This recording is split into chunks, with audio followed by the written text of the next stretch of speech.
Hello and welcome to the SciFirst MovieTalk episode. So in this episode, I'll be discussing the long-awaited true Ghostbusters sequel, the 2021 supernatural comedy Ghostbusters Afterlife, as directed this time around by Jason Reitman, whose father, Ivan Reitman, directed the first two movies in the series, and serves as one of the film's producers.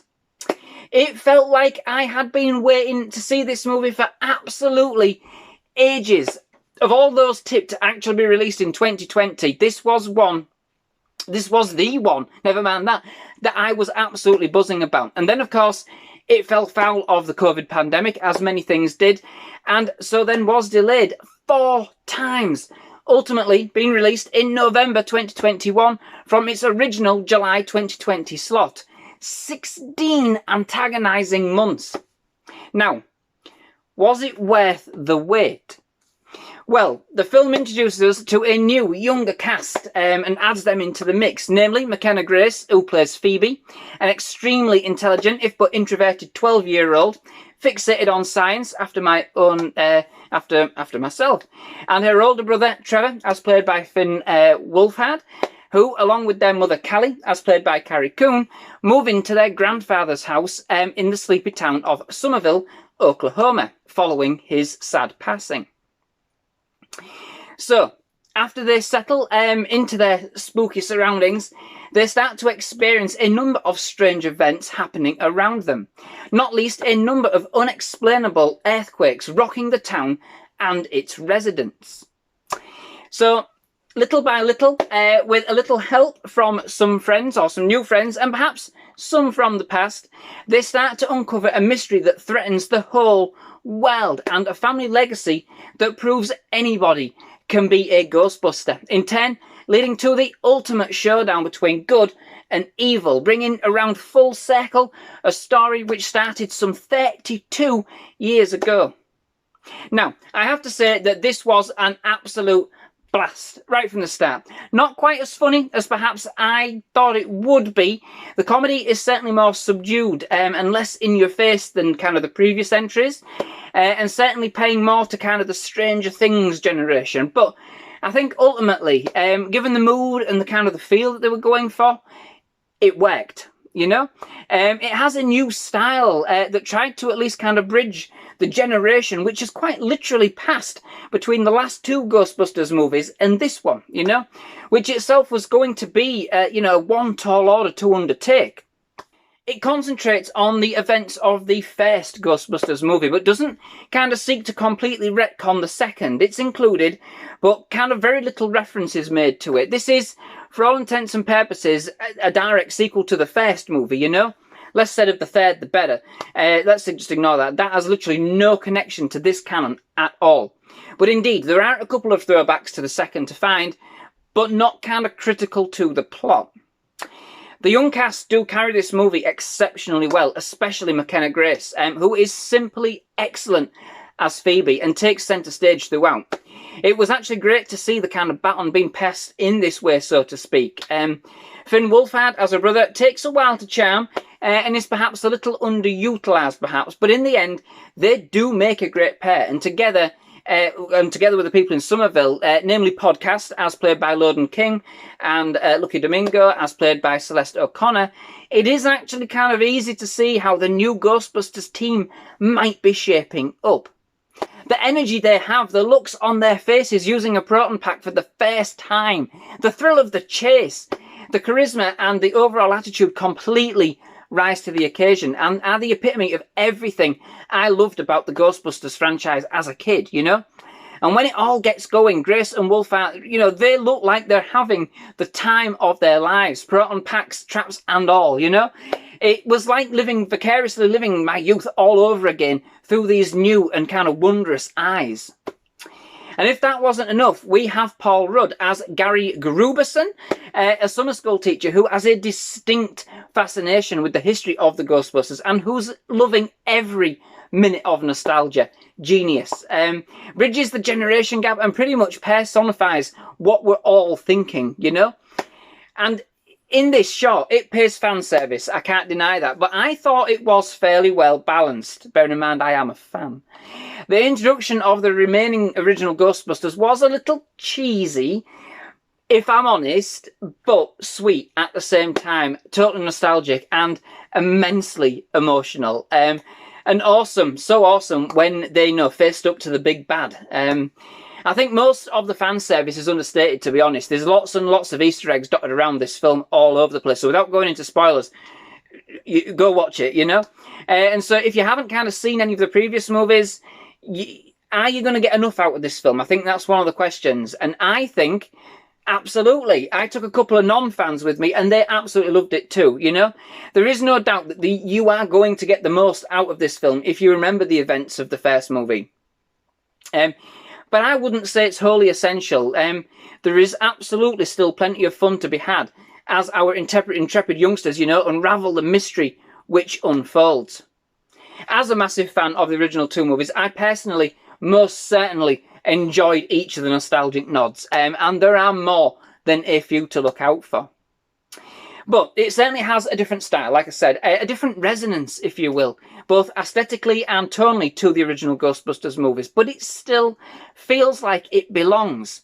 It's still Ghostbusters at its heart, Its legacy remains intact, and I think they found a real heartwarming and endearing way to kind of bridge the gap and bring us a continuation of a familiar story with a more modern take on an idea that still has roots against the ideas and values of the original and isn't over the top.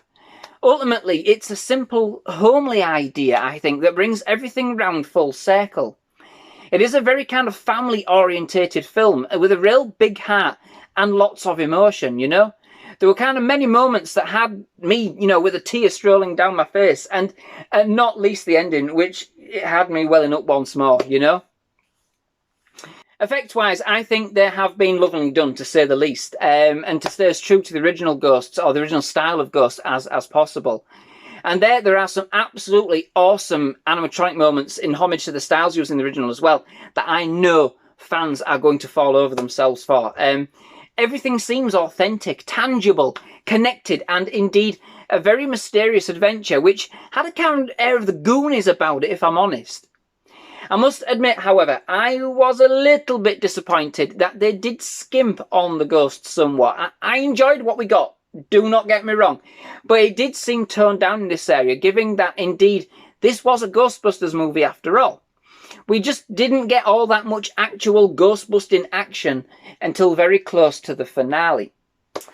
I suppose the question could be asked whether or not this was indeed to kind of balance out on the mystery, by making it more of by making it more of a mystery than an out-and-out action comedy, perhaps, I think perhaps there could have been more here, but that's just me. What we do have is excellent, though, so please, again, do not get me wrong. In terms of the music, the film chose to throw a few golden oldies our way, rather than kind of utilising the pop music of the day, as the previous kind of movies did. So kind of just step away from that a little bit. I think it actually did work quite well, though, however, given the kind of rustic tones of the movie and kind of its colour palette that it uses. I think that really did actually kind of set it apart in a kind of a different way. The score, as composed by Rob Simonson, provided a few new eerie notes. I kind of got an air of Poltergeist in there, to be quite fair, after only watching those films not so long back. But it also opted to use some of Elmer Bernstein's original kind of score elements from the original movie. Now, I enjoyed the nostalgic nod to the music of the classic films, absolutely. But I must admit that I don't think it actually worked quite as well here. The jazzy notes used in the first movie worked because of the banter and the flow of the main characters, It felt like a natural extension of the comedy that was on screen. However, this movie has a completely different feel and a completely different energy. So I did at times find it the music just didn't kind of quite fit the scene. And it really was a little more disjointed and out of place at times. It was nice, but I think it could have been meshed a little bit better against everything that was happening. So, overall, whilst perhaps bringing us a very familiar story in the end, it doesn't stray too much from the tropes and ideas of the original, but includes enough twists and turns and indeed enough sentiment that I really, really did not mind. Visually and tonally, this movie has a different feel than the first two movies in the series. It is a different aesthetic. But I think this succeeded in bringing us something different, yet essentially similar to what we know, with a more modern sheen, if you like, without diminishing or tarnishing anything that had gone before. With a fantastic sense of awe and wonder and mystery to unravel, and plenty of nostalgia, the young cast of this movie pick up the pace exceptionally well, don their proton packs and take us back to our own childhood. Those years of adventure and eager anticipation. That thrill of the first two movies, I think, is very much captured here.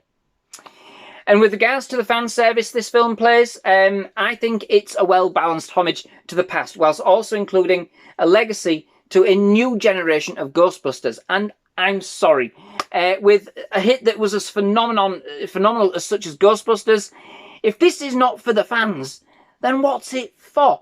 For a sequel to one of the most iconic movies of the 80s, indeed of all time, based 30-odd years in the future, almost has to pay fan service, right? I wouldn't have expected anything less, I'm more than excited. To be fair, that's probably why I've been twisted and tongue-twisted throughout all this, more so than usual. I'm definitely excited to see what comes next after watching this. There is just... where this next chapter lies, who knows, but I am excited nonetheless. There is just enough to tease that this is not farewell, Let's just hope that it does not take another 30-odd years to find out.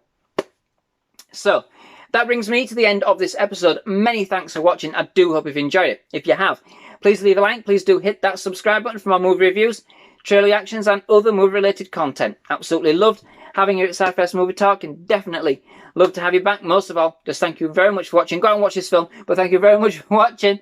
Goodbye.